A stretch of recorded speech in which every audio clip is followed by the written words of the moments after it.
The morning fog rolled over Santa Barbara, wrapping the small coastal city in a blanket that seemed heavy with old memories and quiet regret.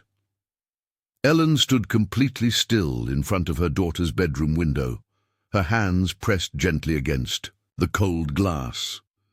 The years since her daughter vanished had piled up, one after another, their weight settling in her shoulders each day. Sometimes when Ellen breathed in, she could almost remember what hope felt like, sharp and urgent, something that pressed her forward.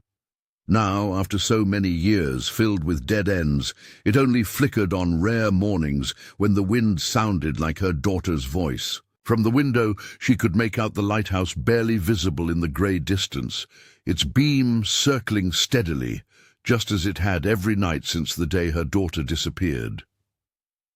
Inside the room, nothing had changed.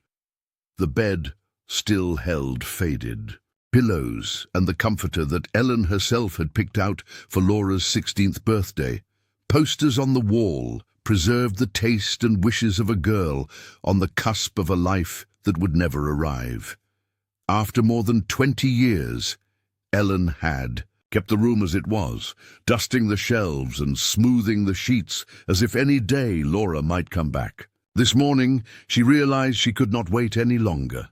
The thought of sorting through the clothes, photos, and notebooks made her heart ache, but in her chest she knew, after all these years, it was finally time. As Ellen started picking up clothes and packing them away, each little thing she touched brought everything back like it was yesterday. Her hands trembled slightly as she lifted sweaters and jeans. Noticing faded stains, she could still remember the story behind: spilled juice at a summer picnic, paint flecks from a weekend art project. She paused over a soft scarf, holding it to her face and breathing in the faint smell of her daughter's perfume, still clinging even after so much time. Going through Laura's books, Ellen found notes scribbled in the margins and ticket stubs tucked between pages, reminders of concerts and sleepovers that now felt so distant. It was tough not to get swept away by the sharp pull of those ordinary moments. Then, beneath a stack of old comics, something caught Ellen's eye, a heavy blue yearbook, the one from Laura's last year in high school. Ellen realized she had never opened it before, even though it had been right there all this time.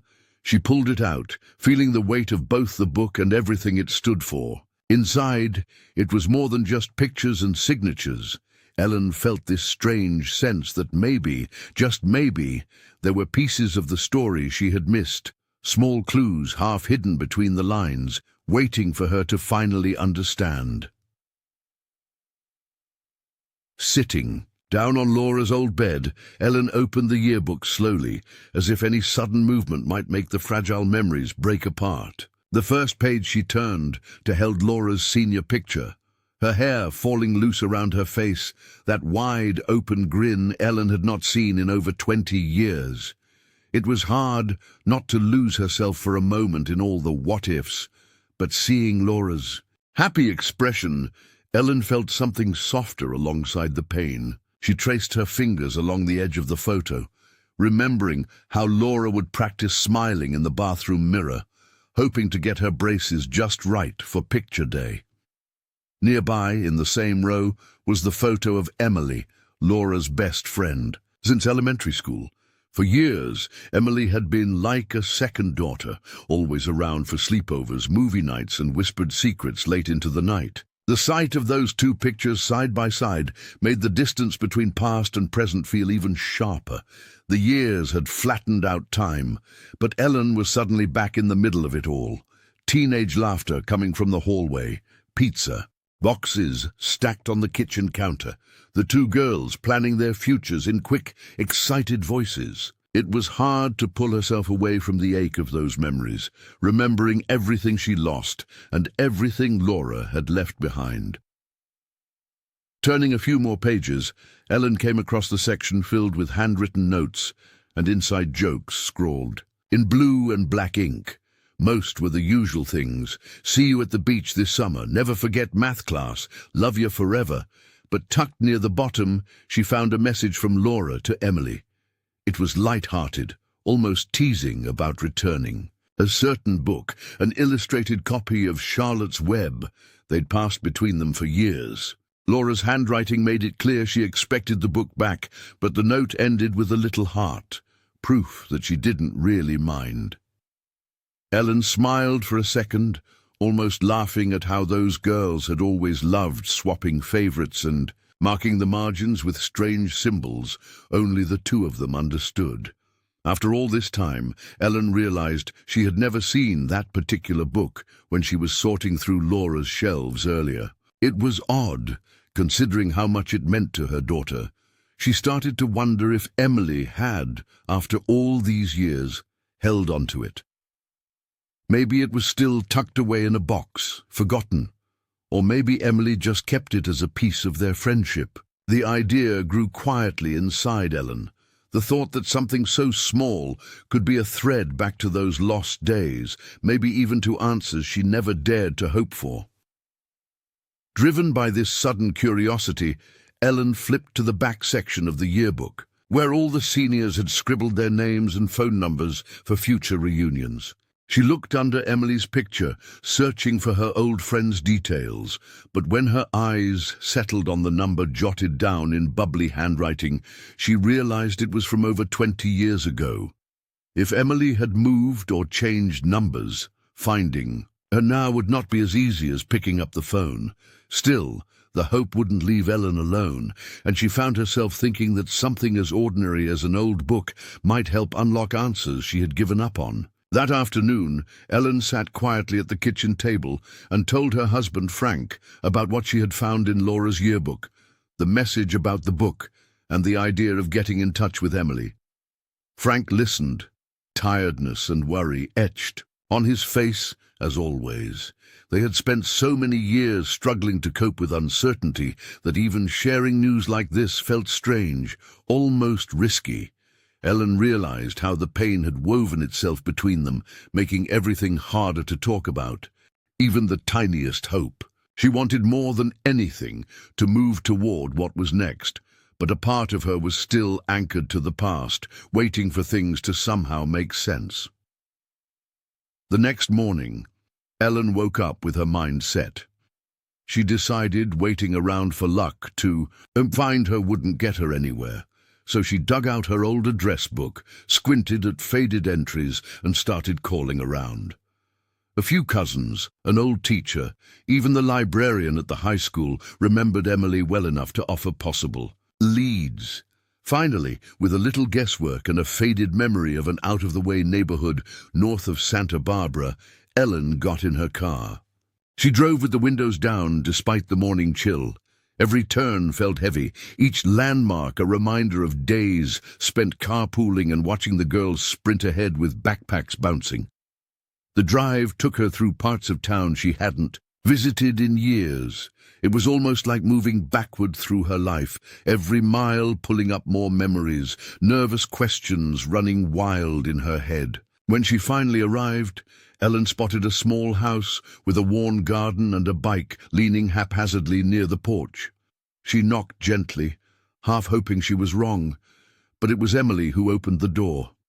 Emily was older, lines deeper around her eyes, but her softness was unchanged. The hug they shared was silent and shaky, but it said everything about the missing years and the quiet ache they both still carried. They settled at a small table by the window, 2 mugs of coffee between them, and the words started coming easier after a few slow minutes. Emily shared how she had held on to the illustrated copy of Charlotte's Web. She admitted she could never bring herself to return it, not after everything that happened. She said it felt wrong somehow, like letting go of it would mean letting go of Laura completely. The book was faded now, pages a little warped, the cover's colors dimmed by the California sun. It still held all the underlined sentences and doodles both girls had left behind. Ellen listened, her throat tight, grateful and sad all at once. When Emily disappeared for a moment, she came back holding the book as if it were made of glass. She pushed it gently across the table, her hands lingering for a second in silent goodbye. As Ellen turned the pages, she found something pressed between 2 chapters, a torn-out section of a glossy magazine used as a bookmark. It had a black-and-white photo of a quiet-looking boy, Michael, who Ellen vaguely recalled from school, photos years before. She would not have given him a second thought then, not knowing he was about to become more important than she expected. The sight of Michael's photo seemed to break something open for Emily. She leaned back in her chair, eyes far away, and started talking about things Ellen never knew.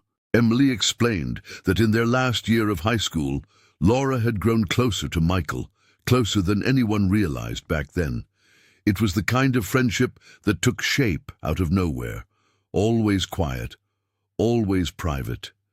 Most classmates thought Michael was just the shy guy at the back of the room, but apparently Laura had seen more in him. She spent lunch breaks with him, brought him notes, and sometimes they'd leave study sessions together, slipping away before anyone noticed. Emily confessed she didn't understand it at the time. There were rumors, but nothing solid, and Laura hardly said anything about it, even to her. There was something gentle in the way Laura treated Michael, almost protective, like she knew he was carrying more than the rest of them could see. Emily remembered that Laura always wanted to help people, even when it got her hurt. Now, hearing all this, Ellen realized there were huge pieces of her own daughter's life she never understood. The connection with Michael, so secret and layered, brought up new questions and feelings Ellen didn't expect. Later that week, Ellen joined one of those old Facebook groups for alumni from her high school. She posted a discreet message, asking if anyone kept in touch with Michael or knew where he was living these days.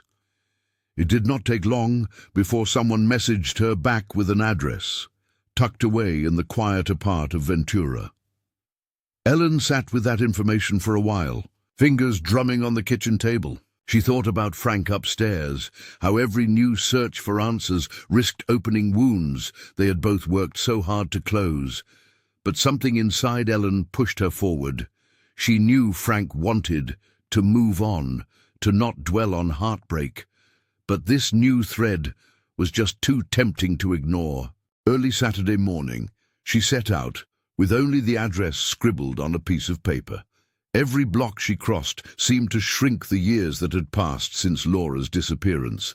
Ellen felt nervous.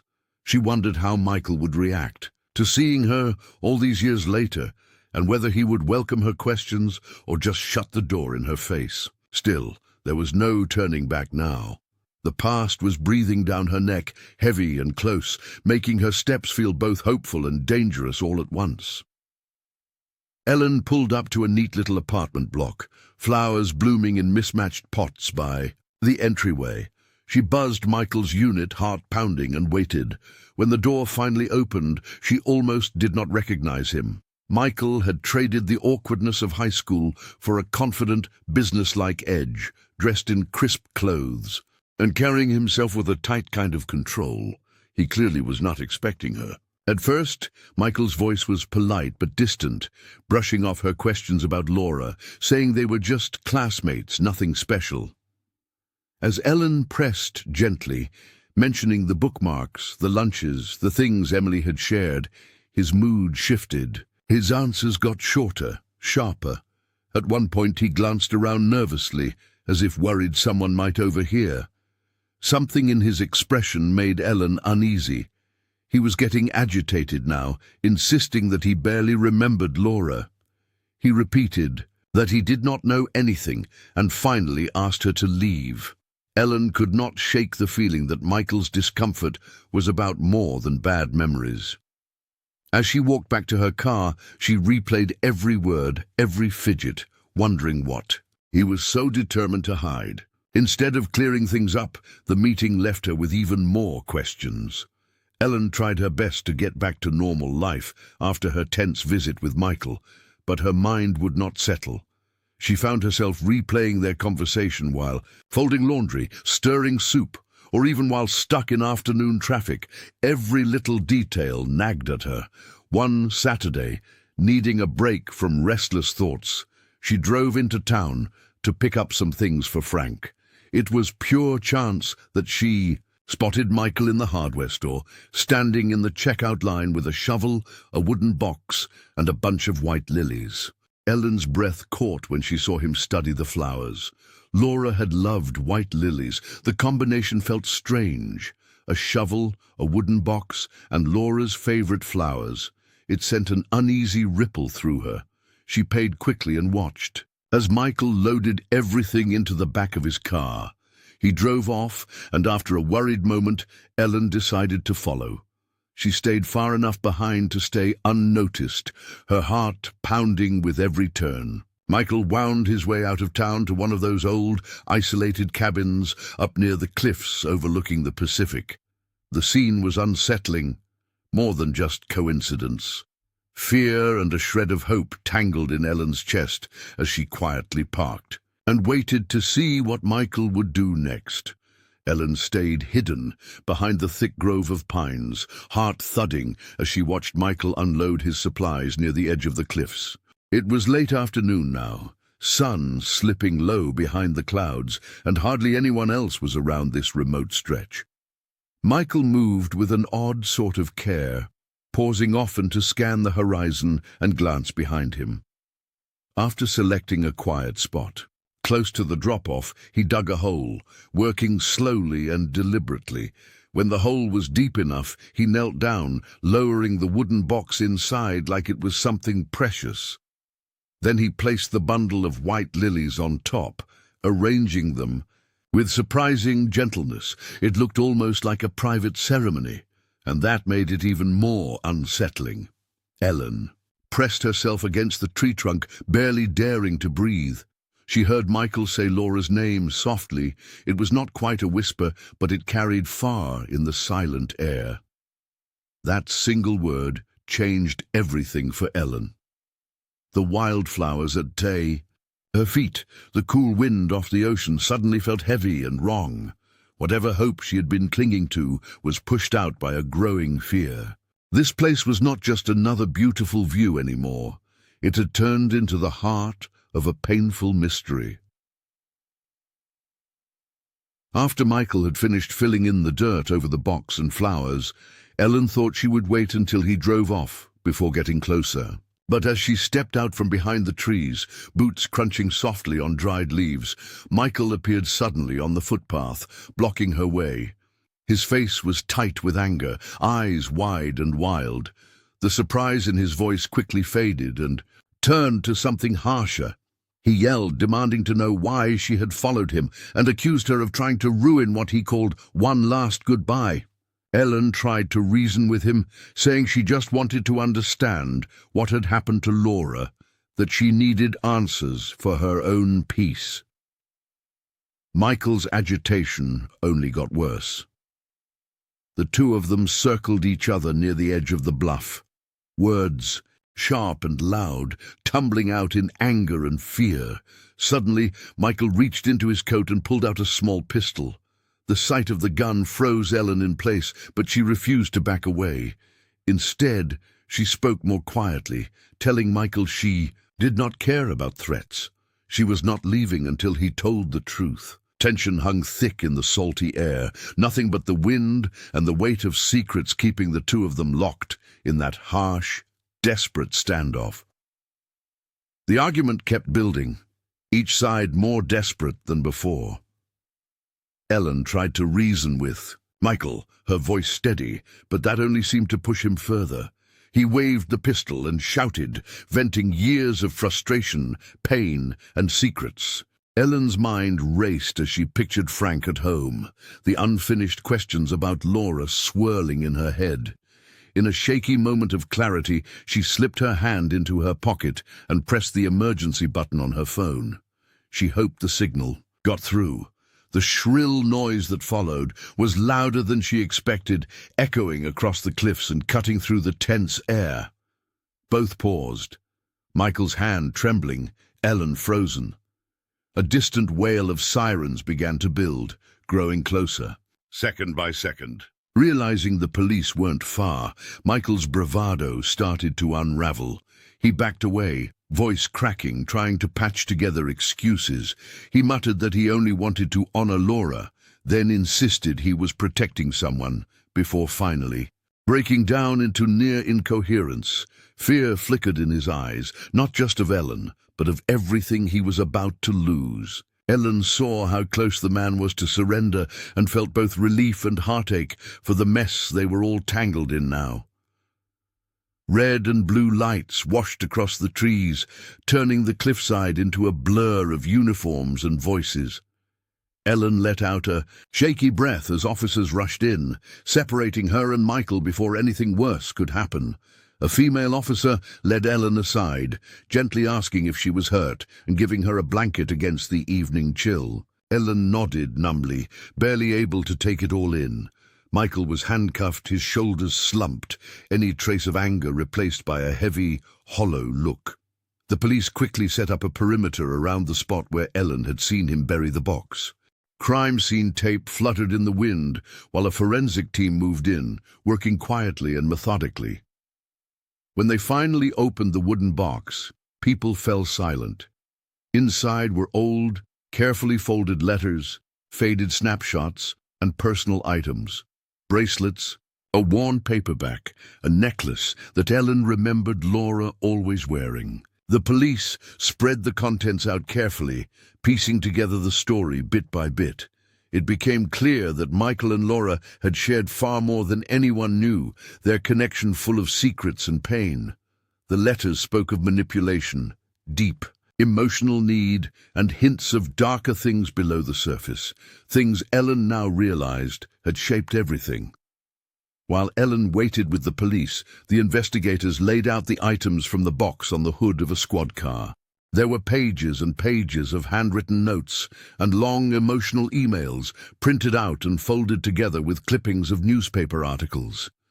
The pictures were snapshots from hidden weekends, awkward selfies taken on Michael's phone, and blurry photos of Laura by the ocean or outside the old cabin. Reading through even a few of these, Ellen felt her hands tremble. Laura's words were open and hopeful, always believing she could change Michael, help him let go of his anger and sadness. But as the letters went on, there were signs of things getting darker, a story of someone reaching out for help and acceptance and not finding it. Ellen caught snatches of Laura's voice, lines scribbled in the margins, things like, "I know you can be better, and maybe this time will be different." There were also veiled threats, apologies, and long, rambling confessions from Michael. Some notes hinted at heated arguments during those secret meetings at the cabin. Officers pointed out the evidence of obsession and heartbreak, and each detail made Ellen's grief heavier. She realized she hardly recognized this version of her daughter, so wrapped in pain and secrets. As the forensic team worked further down the slope, Ellen watched their movements with a numb sort of dread. Suddenly an officer called out, waving for backup. Within minutes they carefully uncovered small pieces of bone, just a few feet from where the box had been buried. Even though Ellen had feared this moment for years, the reality still hit her hard. Her daughter Laura really was gone. The officers quietly confirmed her worst suspicion, speaking in soft, respectful voices. Ellen felt herself sway, caught between relief that the nightmare of not knowing was finally over and the crushing pain of having lost Laura for good. She wiped at her eyes and gathered what strength she could to do the next right thing. She turned to the lead detective and asked him to call her sister, Susan, and Laura's old friend, Jenny, without delay. Both deserved to know the truth, and Ellen wanted them at her side as soon as possible to share in the mourning and say their own goodbyes. As word spread among their little circle, people arrived with flowers and held each other close, sharing stories about Laura. In heartbreak, Ellen realized that facing this loss together was the only way to begin healing. Just as the last bit of sunlight started to fade, Susan and Jenny arrived at the scene, both driving straight from work the second Ellen's call came in. As soon As they stepped past the police line, Ellen rushed to meet them, and the three women embraced tightly, letting their tears flow without saying a word. There was no need for explanations now. Each of them understood the weight of what had been found. They stood together near the edge of the bluff, arms wrapped around each other as the officers carefully lifted what was left of Laura into a covered van. For a while they just watched in silence, each lost in her own thoughts about Laura's life and all the little moments that could never be recovered. When a detective approached with paperwork, Susan wiped her eyes, straightened up, and spoke with a steady voice. She insisted that Laura deserved a proper burial in a peaceful cemetery, not this lonely stretch of coastline where she'd been hidden away. Ellen and Jenny nodded, glad to have something to focus on. Planning a real farewell for Laura became their mission. They decided on a quiet ceremony, a gathering of family and friends, anything to replace the loneliness of Laura's final days with warmth, memory, and respect.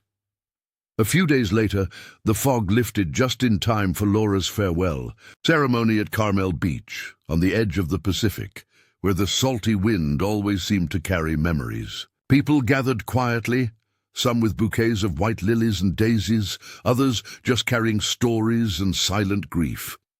Ellen stood by Susan and Jenny as family, friends, and old classmates came by to share kind words or simply hold a hand for comfort.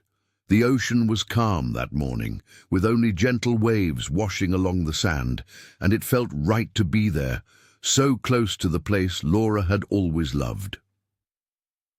During the ceremony, everyone took turns scattering handfuls of white blossoms across the water, watching as the petals bobbed away on the tide. When it was Jenny's turn, she lingered a moment, then tossed a tattered novel into the waves, a book Laura had loaned her in college, one she had never returned.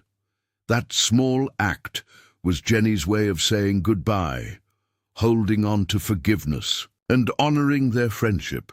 Watching the last pages drift out to sea, Ellen realized the pain that had filled their lives was slowly changing into tender memories. The whole town felt it. They left the beach closer, joined by love for Laura and the hope that she was finally at peace. That evening, after everyone had gone and the sun was starting to sink into the water, Ellen and Susan found a quiet spot on the porch overlooking the beach. They brought out an old photograph of Laura, one from a family picnic years ago. She was laughing, her hair wild in the wind, sunburnt and happy in the way that kids can be when they do not know about the hard parts of life yet. The two sisters sat side by side, sharing a peaceful silence that did not ask for words. It felt different from the silence of the past, no longer full of regret or desperate questioning, but shaped by a kind of understanding. They had both tried so hard, in their own ways, to undo Laura's pain or find what had really happened to her. Now, with answers finally in front of them, there was nothing left but to honor who Laura had been and carry her spirit forward. Ellen squeezed Susan's hand, and they promised each other to live with more kindness, to cherish their family, and to find joy where they could. Though loss would always be part of their story, they agreed it did not have to define everything. It could become a quiet source of love.